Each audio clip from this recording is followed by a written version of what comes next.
Los videojuegos se crean sobre historias, leyendas y detalles que componen su mundo. Existen elementos tangibles, como los lugares y objetos que podemos ver, así como los intangibles, tales como las tradiciones, mitos o reglas que rigen en ese universo. El lore nos permite explorar aspectos del mundo que van más allá de la historia principal. Se trata de los detalles adicionales, esos fragmentos de información que, aunque no sean parte directa de la trama central, le dan mucho valor a la experiencia. El día de hoy exploraremos esas historias de fondo, mitos y detalles que logran generar cierta inquietud. Halo es una de las franquicias más queridas, y aunque se clasifica como un juego de disparos en primera persona, lo que realmente lo distingue es su universo expandido lleno de ciencia ficción. La trama inicial de Halo C te pone en medio de una guerra entre la humanidad y una coalición alienígena conocida como el Covenant.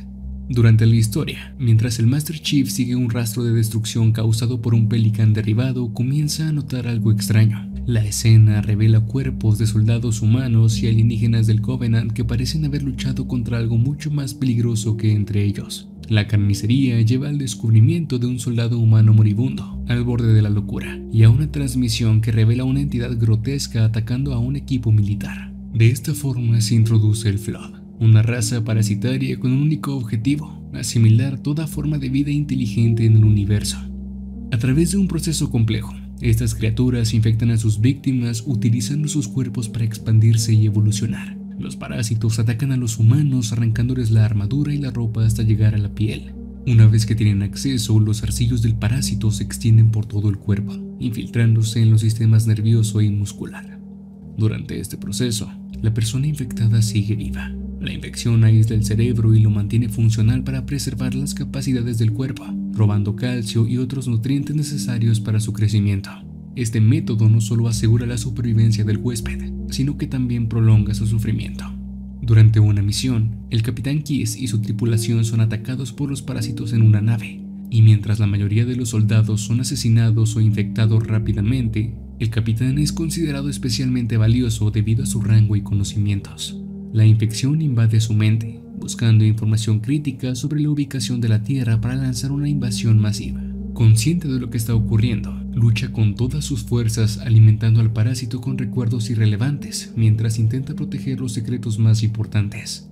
Sin embargo, su resistencia no es suficiente y su cuerpo comienza a transformarse en un monstruo grotesco. Cuando Master Chief encuentra a Keyes, el capitán está casi completamente irreconocible, sufriendo los efectos del parásito. El Flood no es un enemigo cualquiera, son una amenaza antigua que alguna vez fue contenida por una civilización extinta. Los eventos del juego solo arañan la superficie de la historia, pero los libros de la saga expanden ampliamente su origen y propósito. Red Dead es conocida no solo por su narrativa, sino también por la cantidad de secretos y misterios ocultos que contiene. Entre estos misterios, uno de los más discutidos es el del hombre extraño, una figura que aparece en ambos juegos de la serie y cuyo origen y propósito siguen siendo desconocidos. El hombre extraño es, como su nombre lo indica, una figura que parece estar profundamente conectada con los eventos del juego. En la primera entrega hace su aparición en una misión secundaria titulada Te Conozco. Esta misión lleva a John a encontrarse con el hombre extraño en 3 ocasiones, una en cada uno de los territorios principales del juego. Cada encuentro es misterioso, pero el último tiene un impacto significativo para el futuro de John y quienes lo rodean. Durante los encuentros, el hombre interactúa con John de manera extraña, respondiendo a sus preguntas con frases que parecen no tener sentido, pero que al mismo tiempo sugieren que conoce la vida de John. El tercer y último encuentro con el hombre extraño ocurre en Beecher's Hope, el hogar de la familia de John. Aquí intenta sin éxito obtener respuestas sobre la verdadera identidad del hombre extraño y su propósito. Frustrado por ello, John dispara 3 veces al hombre extraño mientras este se aleja. Sin embargo, ninguna bala lo alcanza, dejando en claro que no es un hombre común.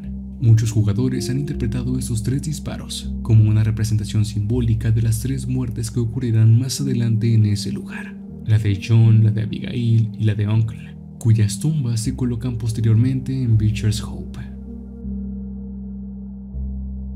En Red Dead 2, el hombre extraño no forma parte de una misión secundaria específica, pero su presencia sigue siendo importante. Los jugadores pueden descubrir una cabaña que aparentemente pertenece al hombre extraño, Dentro de la cabaña, Arthur encuentra una pintura incompleta del hombre extraño que se va completando a medida que avanza el juego. Esto sugiere que la conexión del hombre con los eventos que suceden es mucho más profunda de lo que parece. Además, en las paredes de la cabaña hay poemas y notas misteriosas, algunas de las cuales parecen referirse directamente al viaje de Arthur. La cabaña se vuelve aún más interesante durante la historia de John. Cuando John regresa a la cabaña, encuentra la pintura del hombre completamente terminada. Si John se coloca frente al espejo, puede ver al hombre extraño de pie detrás de él. Sin embargo, al voltear, este desaparece, dejando solo su reflejo como evidencia de su presencia.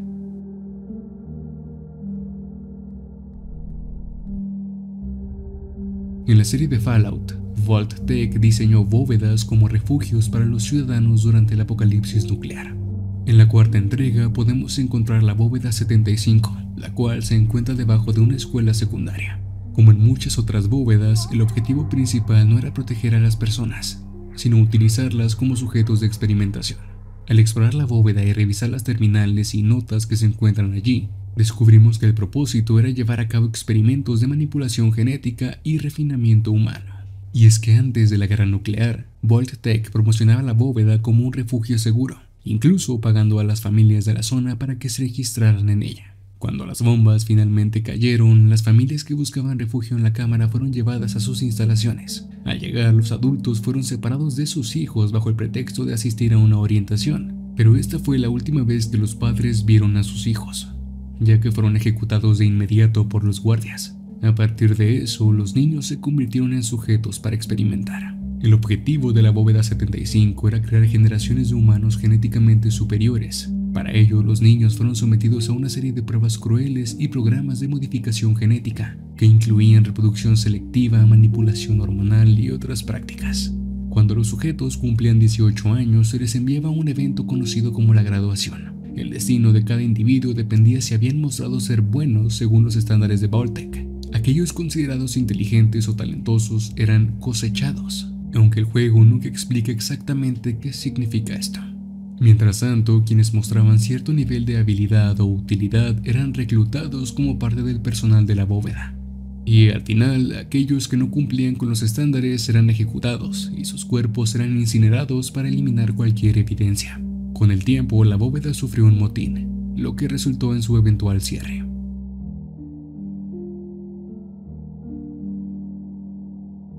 En Cyberpunk 2077, ubicado al final de un camino discreto en el mapa, encontraremos lo que a primera vista parece un simple lago. Sin embargo, la superficie del agua está teñida con un líquido rojo oscuro, y en el agua flotan alrededor de una docena de maniquíes boca abajo.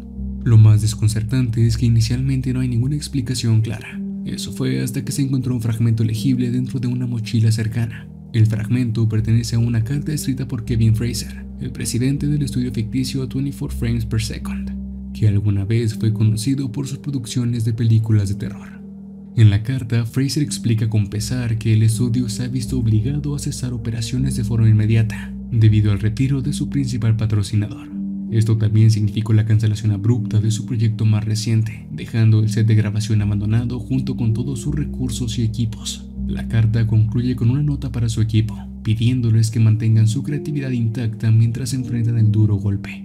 El resultado de esta cancelación repentina es el escenario que los jugadores se encuentran, un set de grabación congelado en el tiempo, con maniquíes dispuestos en el lago como parte del rodaje de la película, ahora abandonado.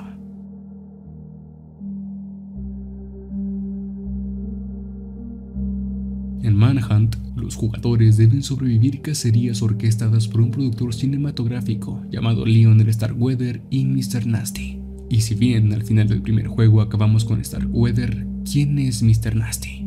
Esto se menciona brevemente en el manual de instrucciones de Manhunt, y es que, mientras Starkweather maneja los aspectos más visibles de las producciones, es Mr. Nasty quien financia, organiza y gestiona todo lo relacionado con las películas de snuff. Su poder y su influencia están más allá de la vista, y su capacidad para tratar la vida humana como simple entretenimiento es lo que le da un carácter inquietante. Se cree que el personaje fue inspirado por un incidente de 1994, cuando un hombre llamado Tom Halloran fue arrestado por vender videos violentos a menores. Un periódico local, al informar sobre el caso, usó el título "Mr. Nasty vende videos de muerte a nuestros hijos".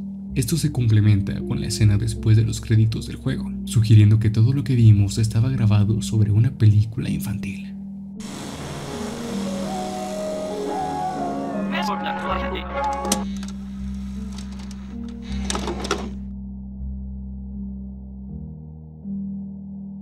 En Left 4 Dead, el virus fue inicialmente clasificado como una influenza, como plan del gobierno para evitar el caos. Sin embargo, la gente no tardó en señalar la verdad mediante grafitis, señalando que no era una gripe. A través de estos mensajes surgieron teorías que especulaban sobre su origen, desde experimentos del gobierno y conspiraciones alienígenas hasta una especie de castigo divino. Y aunque las autoridades intentaron contener la información, múltiples fuentes confirmaron que el virus derivaba de una cepa mutada de la rabia, con características nunca antes vistas. Y mientras la mayoría sucumbía al virus, un pequeño porcentaje de personas parecía tener inmunidad genética, heredada de sus padres. Sin embargo, incluso los inmunes corrían peligro, ya que el virus podía ser portado de forma asintomática, propagándose a través de fluidos y en ocasiones por el aire. Esto explicaría la rápida expansión del brote en apenas 2 semanas, sumiendo a ciudades enteras en el caos.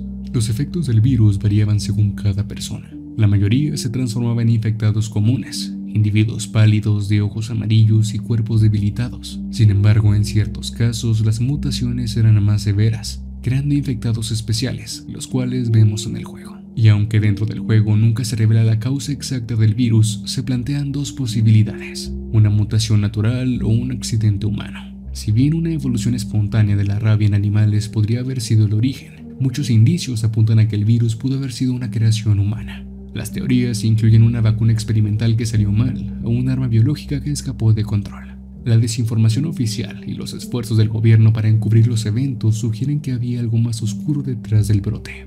El epicentro de la infección parece haber sido Pensilvania, expandiéndose rápidamente hacia el este y eventualmente a todo Estados Unidos. Los restos de ganado infectado y los comentarios de los personajes apuntan a que el virus pudo haberse originado en animales antes de propagarse en los humanos.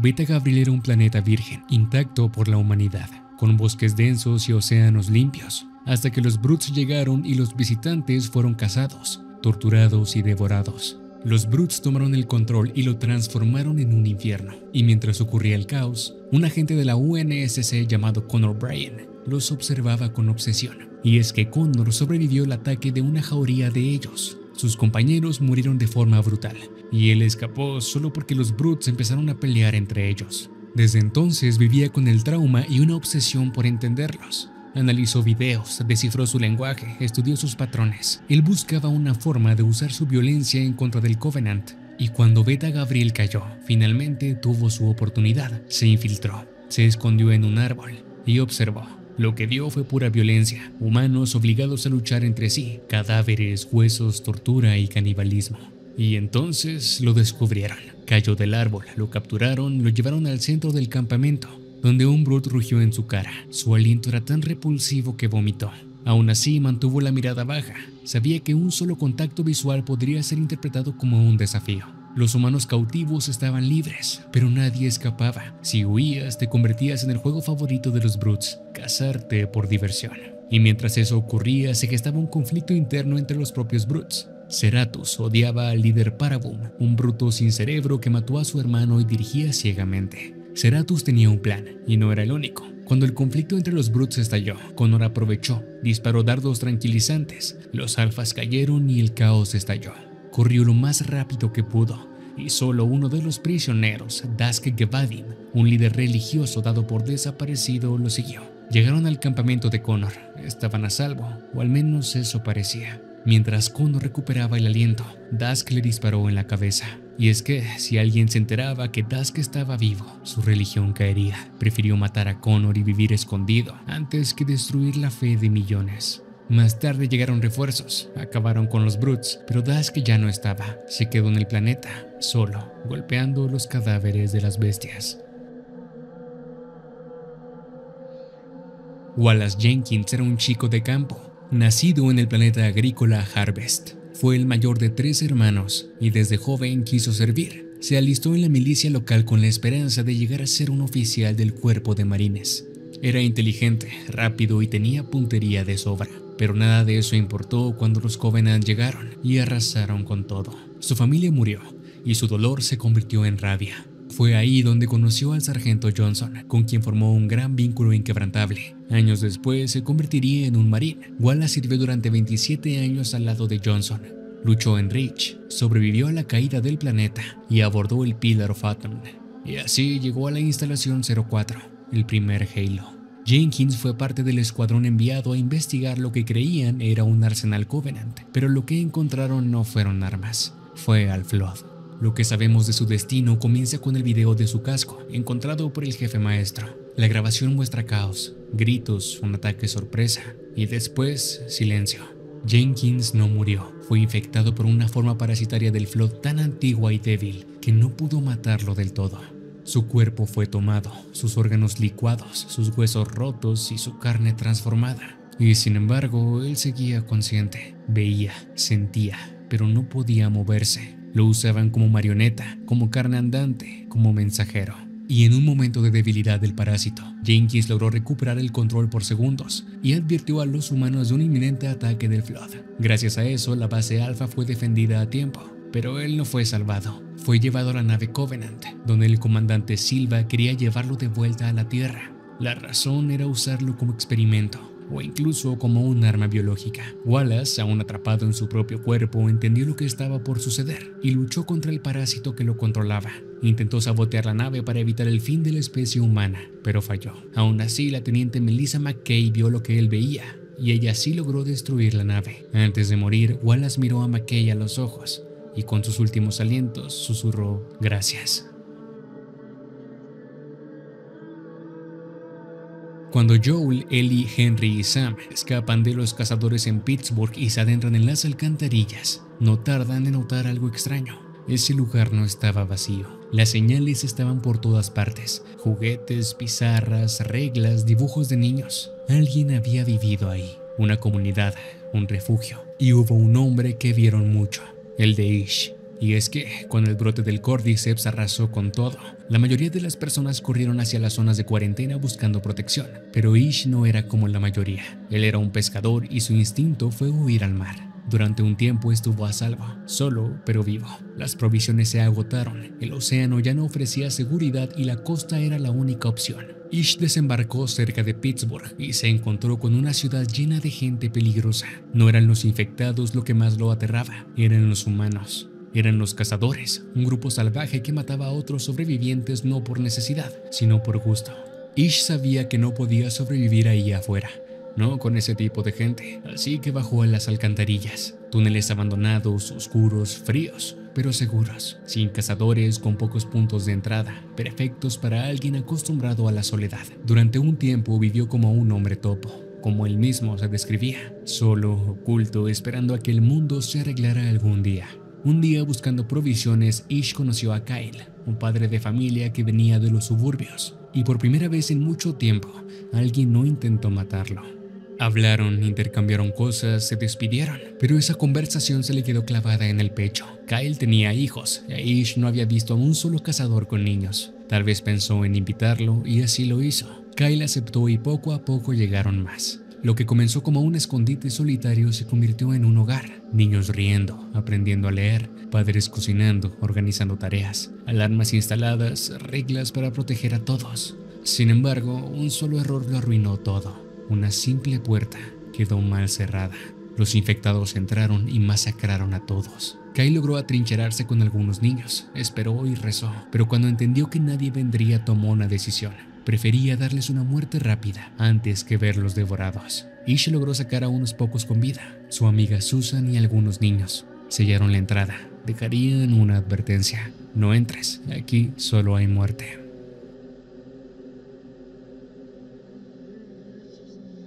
Todo comienza con una simple entrada de diario, escrita por un investigador el 9 de mayo. Al principio, el tipo solo relata su rutina diaria, como si estuviera aburrido de su trabajo. Un trabajo que, por cierto, consistía en vigilar a una criatura a la que llama gorila despellejado. Las cosas no tardan en descontrolarse. Día tras día, el cuerpo del investigador comienza a hincharse, siente fiebre intensa y se va volviendo irritable. Ni siquiera alimenta a los perros por mirarlo raro. Lo peor llega cuando su piel comienza a caerse en pedazos, como si el cuerpo ya no le perteneciera. Es entonces cuando en el diario escribe lo siguiente: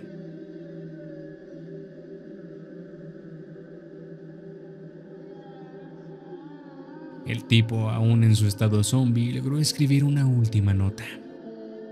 En otra parte de la mansión, Jill y Chris se encuentran con una escena escalofriante, un cadáver colgado del techo y un zombie flotando en la bañera. La nota explica todo. El hombre colgado decidió acabar con su vida antes de convertirse. Había matado al zombie que está en la bañera, quien alguna vez fue su amigo, Robert. Lo hizo por piedad, pero en sus últimas palabras se lee su miedo más profundo. Todo lo que necesito es un poco de valor para hacerlo. Sé que dejaré muchas cosas inconclusas, pero esto es mejor que convertirme en uno de ellos. Y en el reverso de la nota: Linda, perdóname. En el laboratorio subterráneo encontramos otra nota, esta vez hablando de los Crimson Heads. Estos zombies evolucionan de forma agresiva tras entrar en una especie de letargo. Durante ese letargo, sus células se reactivan con más fuerza, dándoles más velocidad, fuerza y agresividad. El más peligroso de todos fue encerrado en un ataúd porque había matado a 4 científicos, pero aún así decidieron conservarlo por su valor investigativo. En el segundo piso, junto a una pecera, encontramos otra carta. Este es el testamento de Martin Crackhorn, y su mensaje va dirigido a Alma, su pareja. Él explica cómo un accidente provocó la propagación del virus, y mientras todos sus compañeros morían o perdían la cordura, él intentaba resistir, solo por volver a verla. Pero ya está infectado y no le queda ninguna esperanza. En Gears of War, Will Carmine no era un novato, no era un recluta sin experiencia, era un sargento veterano de las guerras del péndulo y miembro de una familia que parecía tener un destino maldito. Los Carmine casi siempre morían en combate. Will había sobrevivido a los años más oscuros de la guerra, pero necesitaba paz. Así que, cuando terminó uno de los conflictos, entregó su equipo, su armadura y hasta su arma, una Lancer a la que llamaba con cariño Nina. Will sirvió bajo el mando de su padre, quien a su vez respondía a su abuelo. 3 generaciones de guerra. Él ya pensaba que sus futuros hijos también terminarían en combate, lo cual probablemente explica por qué nunca quiso tener hijos. 6 semanas después del fin de la guerra con la otra facción, todo parecía tranquilo en la base avanzada cerca de Jandermont, hasta que, sin aviso, el suelo colapsó dentro del arsenal. Un enorme agujero se abrió, tragándose el centro de la sala. Will y 3 soldados quedaron asombrados, y de pronto una gigantesca garra emergió, atravesando el pecho de uno de los reclutas y empalándolo contra la pared. La criatura era un Corpser y no venía solo. El Corpser mató al segundo recluta y Will fue lanzado por los aires. El otro soldado le lanzó su arma a Will y él comenzó a disparar sin parar mientras retrocedía hacia los escombros, buscando cobertura. Poco tiempo pasó hasta que algunos drones Locust salieron del agujero. Y es que estos eran los primeros momentos del día de la emergencia. Uno de los soldados intentó dar órdenes, pero fue atravesado brutalmente. Will, en shock, comenzó a disparar a ciegas todo su cargador contra los drones, desesperado y furioso.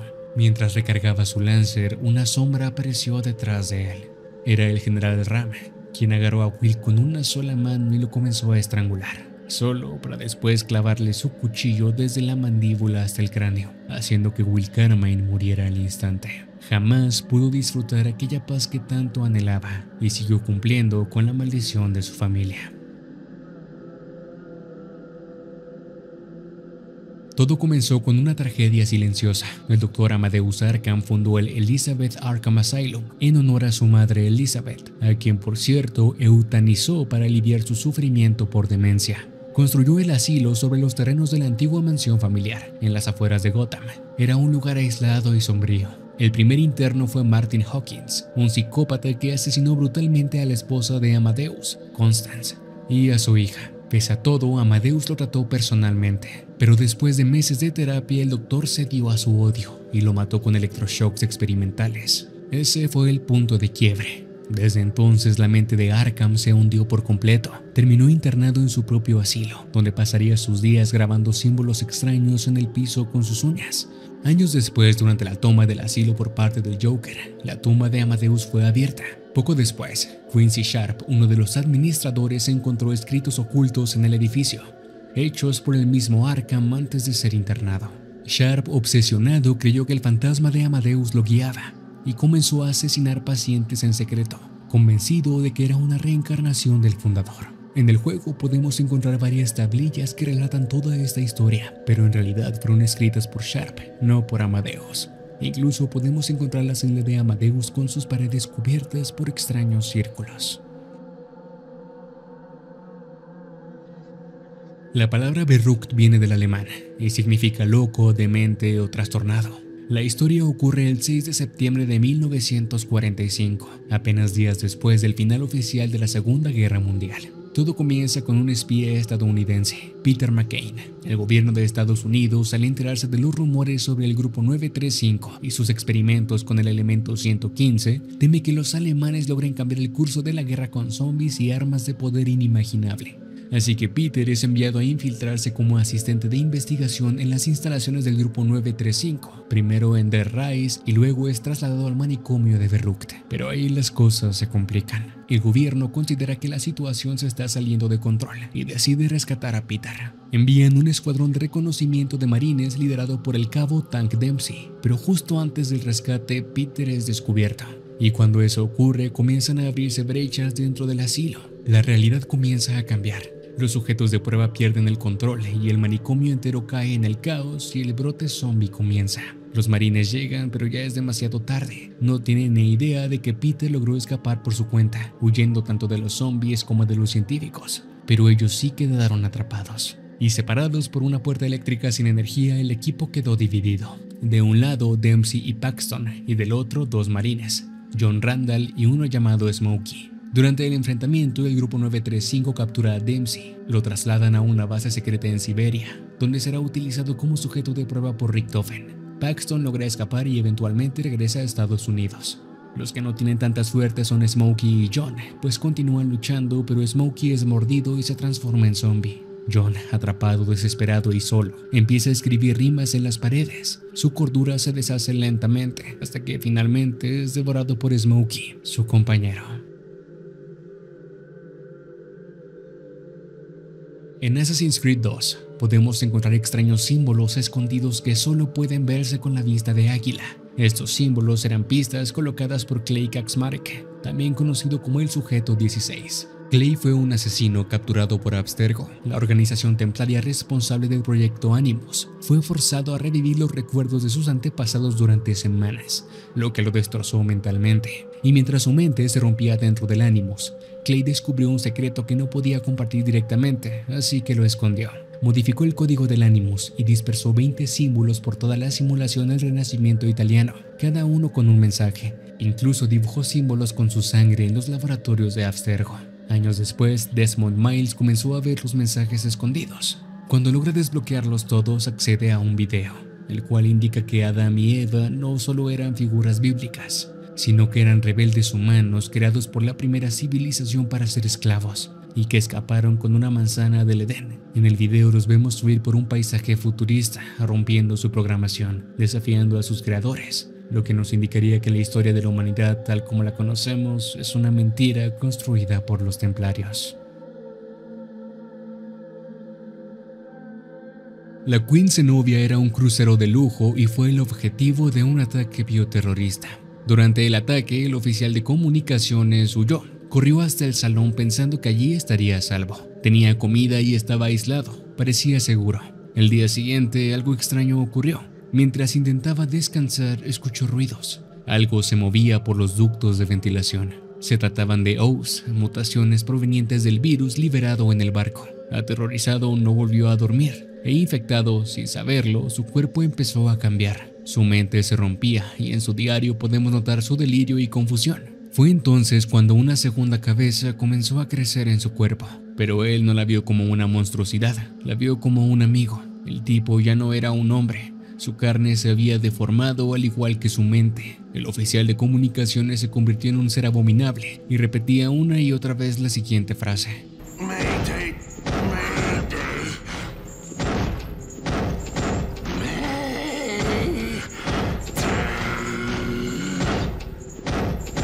Mayday, Mayday.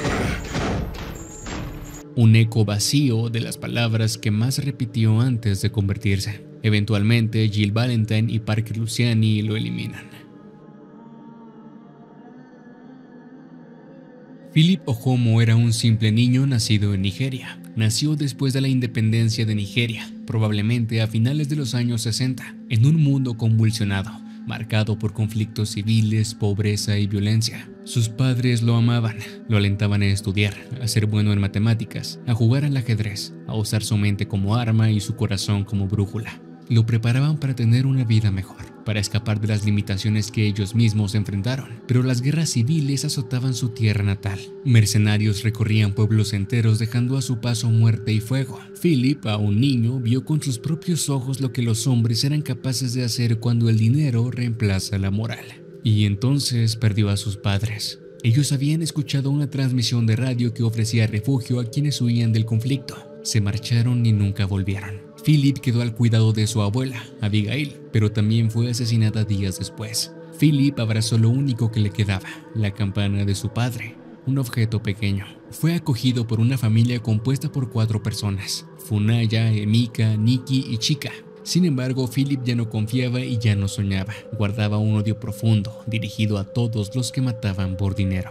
Aún así, Funaya intentaba devolverle algo de paz. Philip estaba a cargo de proteger a la familia. Su trabajo era simple: vigilar. Y si veía a mercenarios acercarse, debía tocar la campana para alertar a todos. Pero las noches de insomnio lo vencieron y se quedó dormido. Cuando despertó ya era tarde. Los niños estaban muertos, desmembrados. Funaya aún respiraba, pero su cuerpo estaba cubierto de miel, con hormigas devorándola viva. Él intentó pedir perdón entre lágrimas y ella con sus últimas fuerzas lo perdonó.